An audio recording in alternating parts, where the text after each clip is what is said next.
buenas noches. Vamos a comenzar con esta transmisión completamente en vivo. Vamos a bajarle acá un poquito a lo que es el sonido, ¿verdad? Para que podamos ya empezar a checar con esta transmisión del día de hoy. Hoy es 7 de mayo del 2021 y seguimos analizando el libro del padre de catecismo del padre José de Arp, que bueno, es un catecismo bastante grande, ¿verdad? Ya nada más tengo esta parte, esta es lo único que hemos visto hasta el día de hoy. Nos falta bastante todavía para analizar, pero está enfocado a catequistas, pero lógicamente también a cualquier persona que quiera comprender más acerca de lo que es la iglesia, cualquier bautizado. Pues bueno, vamos a comenzar como siempre con lo que es nuestra oración inicial, pidiéndole al Espíritu Santo que nos dé discernimiento, que nos haga pues analizar todo lo que es el tesoro que representa nuestra fe, nuestros conocimientos en catequesis, lo que nos da la catequesis, ese tesoro tan grande que tiene la iglesia en el conocimiento acerca de lo que Dios nos ha dado, acerca de cómo debemos nosotros de defender nuestra fe y de estar lo más preparados posibles, ¿verdad? Para poder saber qué responder en algún momento y sobre todo saber amar lo que Dios nos ha dado a través de su iglesia. Bueno, pues vamos a comenzar entonces. Les agradezco mucho los que se van agregando y pues ojalá que más adelante pues agreguen más personas o bien lo vean diferido. Acuérdense que lo estamos transmitiendo diferido posteriormente en lo que es el canal de lo que son YouTube a través de Mr. Teacher Gabriel y de Super Católico TV. Bueno, les invito a que hagamos nuestra oración inicial esta noche pidiéndole al Espíritu Santo que nos dé el discernimiento. Y decimos: ven Espíritu Santo, llena los corazones de tus fieles y enciende en ellos el fuego de tu amor. Envía, Señor, tu Espíritu y todo será creado y se renovará la faz de la tierra. Ven Espíritu Santo, ven Espíritu de Dios. Bueno, pues seguimos hablando acerca precisamente del magisterio de la iglesia, acerca de la institución propiamente de la iglesia. Y el Padre en la pregunta 239 nos dice: ¿qué resultó de estas reuniones de fieles? Bueno, hay que aclarar que nos quedamos en el tema anterior, precisamente aclarando a través de este catecismo cómo la iglesia católica es la iglesia verdadera, es la iglesia fundada por Jesucristo. La iglesia que se la dejó, ya sabemos, a Pedro y que decíamos como un resumen del tema anterior, pues que Dios quiere una iglesia en comunidad, que no se vale eso de decir, bueno, lo que pasa es que pues yo tengo fe, yo creo en Dios y entonces yo puedo tener mi relación personal con Él. Pues claro que podemos tener nuestra relación personal con Él, porque ese es el encuentro personal con Cristo, pero eso no quiere decir que no necesite yo estar en la iglesia. Necesito estar en la iglesia porque Jesucristo lo planeó a vivir en comunidad. Y decíamos ayer que en los Hechos de los Apóstoles está muy claro cuando se reunían en comunidad para la fracción del pan, o sea, para lo que actualmente es la Santa Misa, compartir la Eucaristía. Entonces, en el plan de Dios, en el plan de Jesucristo, se encuentra que hagamos comunidad en la iglesia. Por eso este tema tan interesante que empezamos ayer, si no lo viste el día de ayer, pues agradecería que lo cheques por allá en los canales de YouTube o bien en este Facebook, lo cheques en mi muro en la publicación del día de ayer. Bueno, analizando entonces, regresando a lo que el Padre nos va comentando aquí en su catecismo, dice: de estas reuniones de fieles nacieron las primeras comunidades de cristianos, gobernados por San Pedro y demás apóstoles como lugartenientes de Jesucristo en la tierra.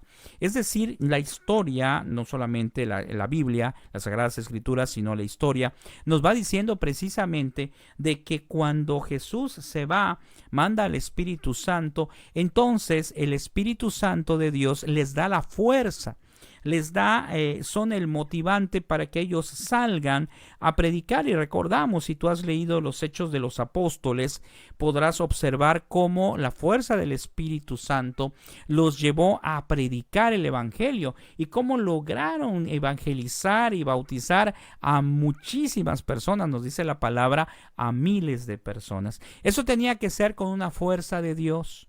no por una fuerza humana, sino con una fuerza precisamente, sí, claro, con la ayuda de lo que son los apóstoles, pero con una fuerza divina.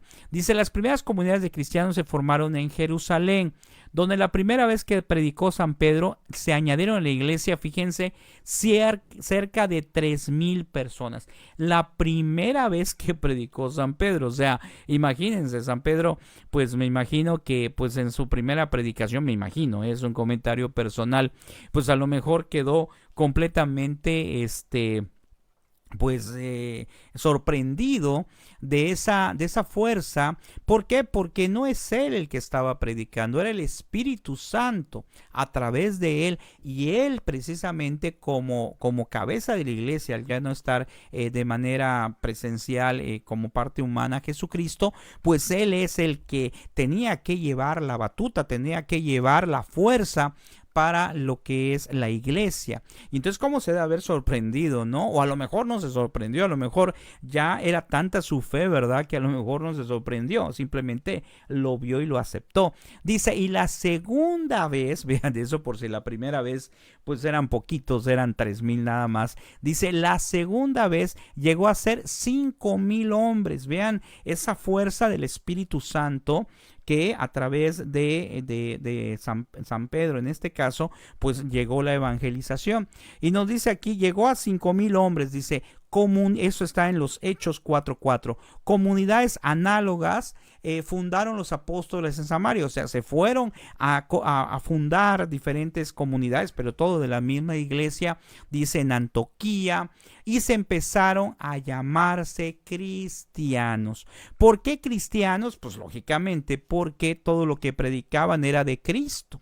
Entonces, desde ese tiempo, ¿verdad? Se viene ese término de cristianos. Entonces, cuando nos dicen, a ver, tú católico, ¿eres cristiano? Pues claro que soy cristiano, porque desde ese tiempo se decía cristiano y porque creo en Jesucristo, claro. Ahora, por eso, como por ahí hay una frasecita que, bueno, pudiera ser representativa, decía, soy cristiano y mi apellido es católico, por ahí lo oí en alguna predicación. ¿Por qué? Porque somos cristianos. Aquí lo dice que en las citas bíblicas de que pues se empezaron a llamar como cristianos, y es la misma iglesia de Pedro. Es la misma iglesia que Jesucristo le dejó a Pedro. O sea, es de Pedro me refiero, no porque lo haya fundado San Pedro, sino lo fundó Jesucristo. Entonces, ¿de dónde venimos nosotros? Pues venimos precisamente de esa iglesia fundada por Cristo. Por eso nuestra fe tiene que ser firme, y cuando viene alguien y nos dice, oye hermano, fíjate que te vengo a invitar a una iglesia que donde somos cristianos, y pues yo también soy cristiano, y empiezan a decirte una serie de cosas. Si no estamos preparados, ¿verdad? Pues lo que va a pasar es que a lo mejor nos va a llamar la atención ciertas cosas que pudiera haber en esa iglesia, pero que en una denominación, pero no estoy en la iglesia propiamente porque se vea muy bonito, porque todo sea perfecto. Estoy en la iglesia católica porque es la fundada por Jesucristo, simple y sencillamente. Y de tal manera que, bueno, ya lo hemos comentado, que la iglesia, nuestra iglesia, pues es santa porque es fundada por Jesucristo, porque está llena de gente santa, tantos santos que son reconocidos por la iglesia y santos que no son reconocidos todavía por la iglesia, o que no van a ser nunca ser reconocidos por la iglesia, pero que nosotros conocemos que por su vida o fueron, porque a lo mejor ya fallecieron, o son en verdad santos. Yo en lo personal conozco muchos sacerdotes y pues todos los sacerdotes son excelentes, pero hay unos que como que se apasionan más por buscar la santidad. Entonces, pues hay sacerdotes santos, claro. Todos están luchando por tratar de ayudarnos a todas las comunidades. Pero hay una cosa que es importante también: nuestra iglesia es pecadora. ¿Por qué? Porque estamos nosotros, porque nosotros cometemos faltas, porque cometemos pecados, como cometemos errores. Entonces, por eso nosotros tenemos que ir a la iglesia para buscar precisamente, o tratar de buscar la santidad. No es porque digamos, como a veces dice, no, pues estás yendo a la iglesia, eres un santo. No, claro que no, estamos yendo para tratar de hacer lo que Dios quiere.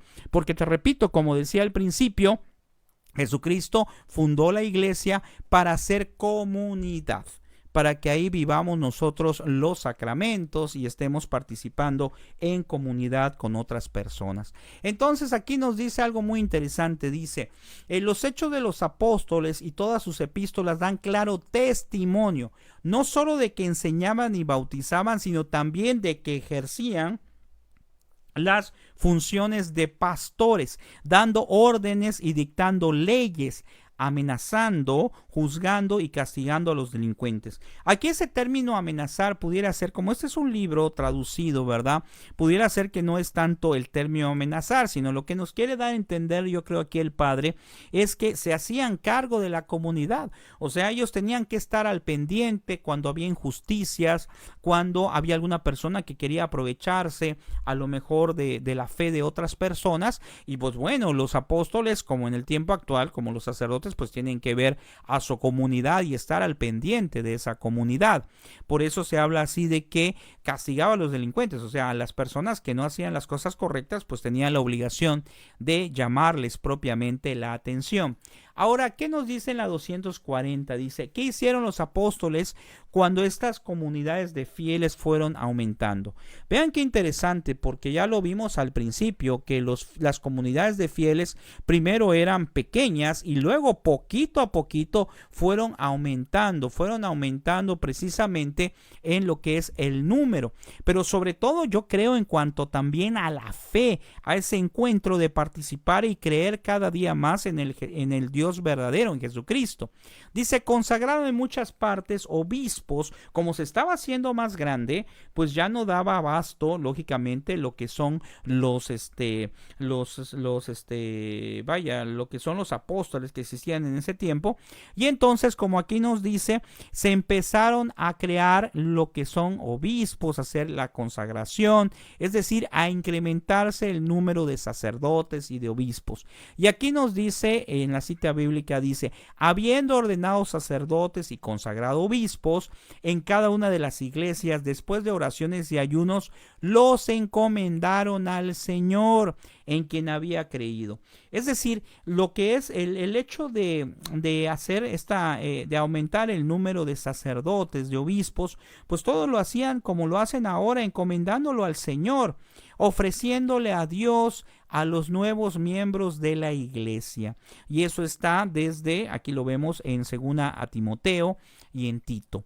Entonces, ¿cómo es que todo esto va creciendo? Y por eso la Iglesia Católica, como nos dijo nuestro Señor Jesucristo, pues podrá tener muchos problemas, pero al final de cuentas seguirá bien, al final de cuentas seguirá en su camino, porque nos lo dijo nuestro Señor, nos dijo que estaría con nosotros hasta el último momento de la vida, ¿verdad? En todo este tiempo, mientras haya mundo, pues va a estar Dios con nosotros a través de la Eucaristía en su iglesia.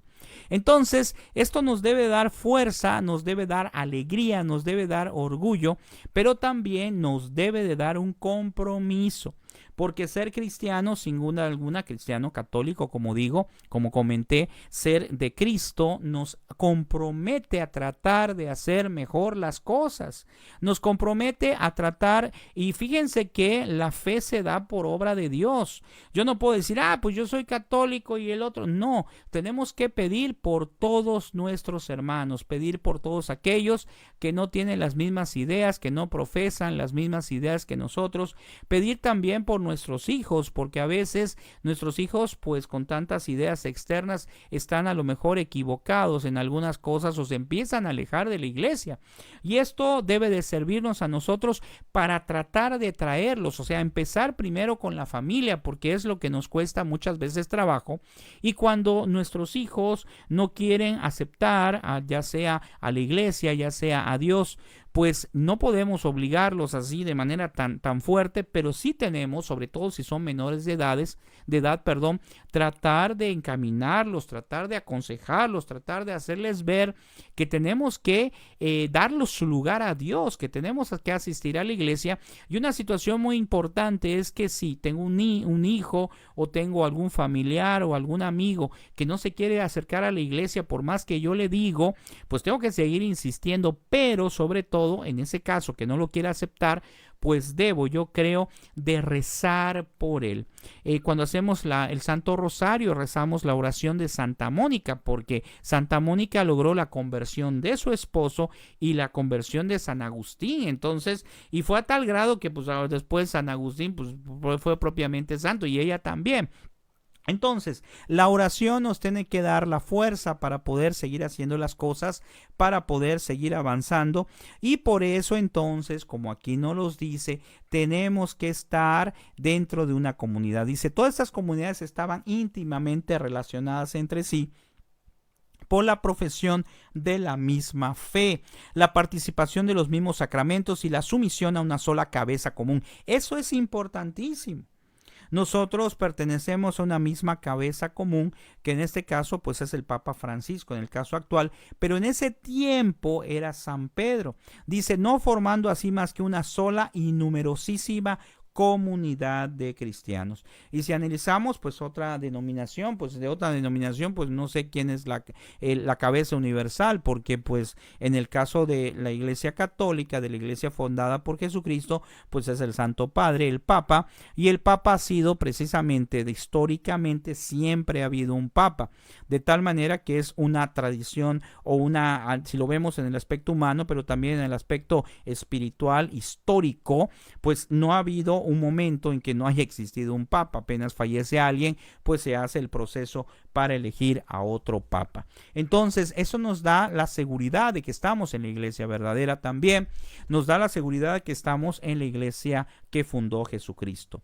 En el 242 nos dice, ¿qué nombre solía darse a esta gran comunidad de cristianos? Dice, a esta gran comunidad de cristianos se le solía denominar Iglesia Católica. Es decir, como nos dice al principio el padre José de Arp, así aquí en su catecismo, pues se le empezaba a llamar cristianos porque eran precisamente seguidores, todos, ¿verdad? San Pedro y todos los apóstoles, seguidores de Cristo, somos católicos cristianos, y de tal manera que aquí nos dice que en esas primeras comunidades, cuando se empezaron a formar las comunidades, se le puso el nombre también de católica, que significa universal o sencillamente iglesia.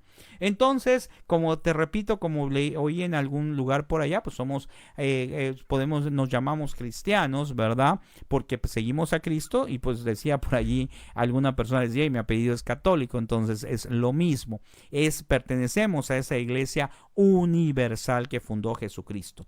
Luego nos dice, la denominación de Iglesia Católica ya se encuentra en la carta que San Ignacio Mártir, obispo de Antioquía, en el 107 escribió a los fieles de Herminia, y en varios otros escritos de los siglos I en adelante. O sea que desde el primer siglo ya se hablaba del término de Iglesia Católica, ¿verdad? No es algo que fue inventado posteriormente, sino que se usó ese término para hablar que se refería a iglesia universal.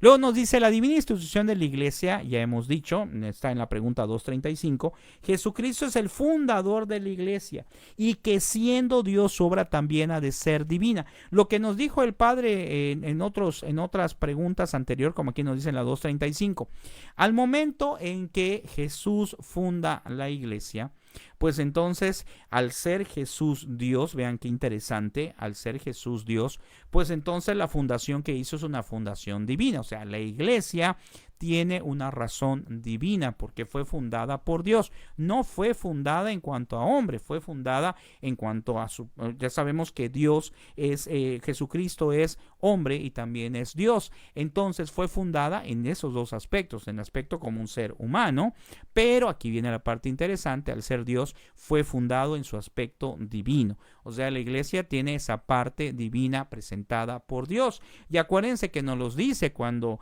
nos decía que el Espíritu Santo iba a llegar y que iba a dar la fuerza, y el Espíritu Santo dio la fuerza precisamente, como dijimos hace rato, a los apóstoles para que salieran ellos a predicar.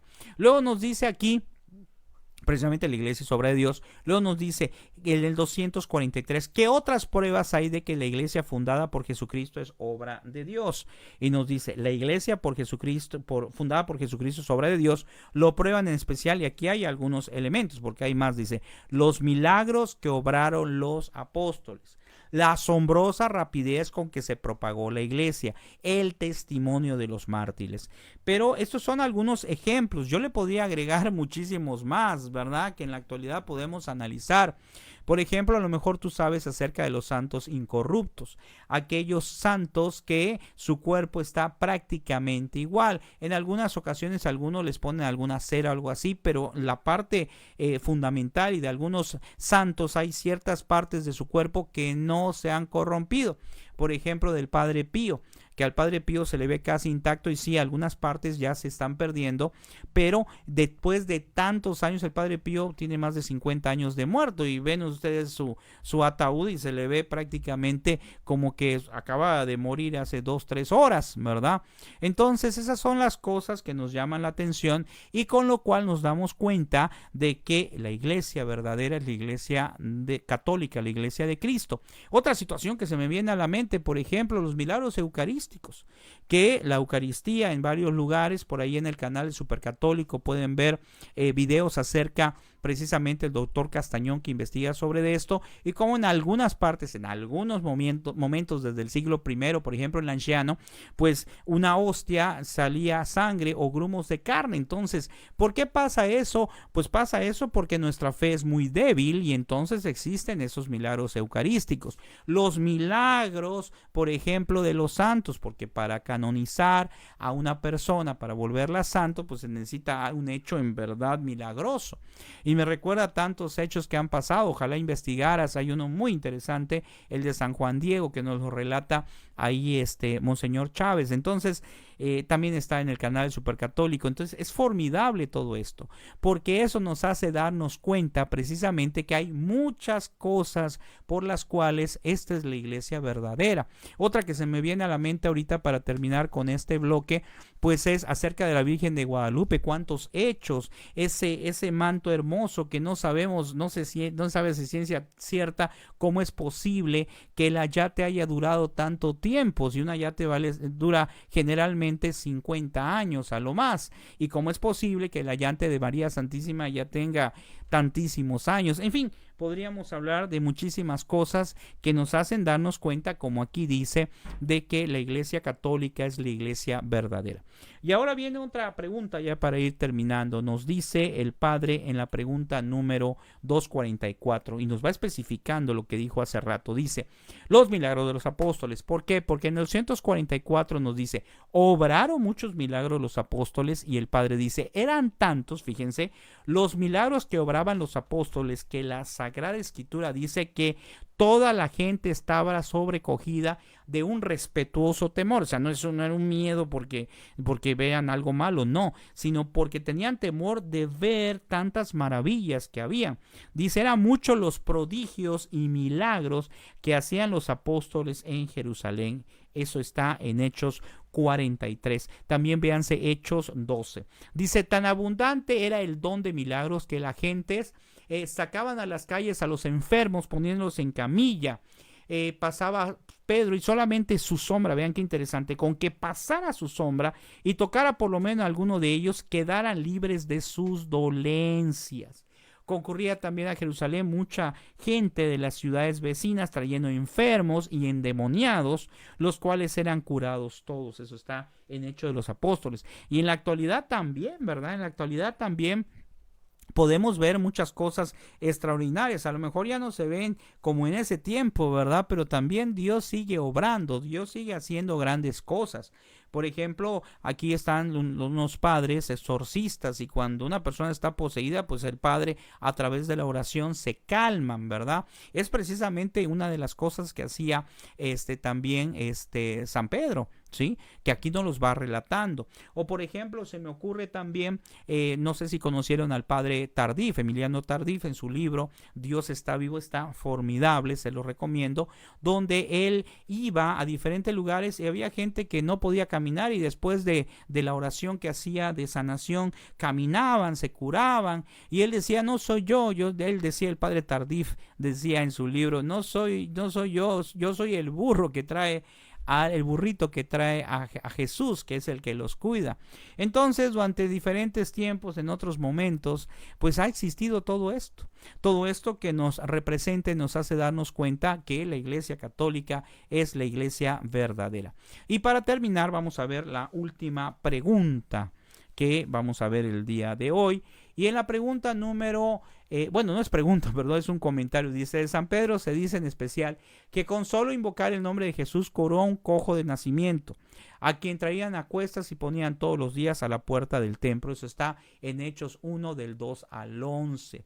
Y hay otros ejemplos. Dice, en Lida sanó con una sola palabra a un hombre llamado Encas, ¿verdad? Luego dice que en Jope resucitó a una mujer cristiana llamada Tabita. Eso está en los Hechos. Es importante leer los Hechos de los Apóstoles porque ahí nos va narrando lo que son los primeros milagros y las primeras comunidades de la iglesia. Luego dice, en Efeso obraba Dios milagros extraordinarios por medio de Pablo, también San Pablo, ¿verdad? Tanto que iba aplicándolo solemnemente a los enfermos los pañuelos que habían sido tocados su cuerpo. O sea, le ponían el pañuelo y ya el pañuelo servía o era un instrumento que Dios usaba para sanar. Dice, al momento de la dolencia se les quitaba y los espíritus malignos salían fuera. De San Esteban, por ejemplo, diáconos, dice, se refiere que obraba grandes prodigios y milagros entre los pueblos. Está en Hechos 6:8. San Felipe, uno de los 7 diáconos, obró grandes milagros en la ciudad de Samaria, porque muchos espíritus inmundos salían de los procesos y dando grandes gritos, y muchos paralíticos y cojos fueron curados por él. Bueno, eso está también en Hechos. Por eso es importante leer la palabra, no solamente el Evangelio, que es muy importante, sino también leer otros libros. Y aquí, como les comento, en Hechos de los Apóstoles, podemos ver esta información que nos comenta el Padre. Muy bien, pues les agradezco mucho este tiempo. Recuerden que es solamente unos minutitos que analizamos el catecismo del Padre José de Arp. Y pues bueno, mañana, Dios mediante, esta hora, pues bueno, mañana es sábado, entonces mañana más temprano voy a transmitir como a las 3 de la tarde. A las 3 de la tarde voy a transmitir tanto lo que son sábados y domingos, porque me interesa seguir avanzando en lo que es este catecismo, que te digo que todavía nos faltan muchas preguntas por analizar. Que el Señor les bendiga y les agradezco mucho. Nos vemos Dios mediante mañana. Y recuerda que si no logras verlo, no hay problema. En el canal de Mr. Teacher Gabriel, ahí está completo. Igual en el canal de YouTube de Supercatólico TV. Que el Señor te bendiga y que tengas una excelente noche. Gracias por su tiempo. Compártelo si eres tan amable, para gloria de Dios. Gracias.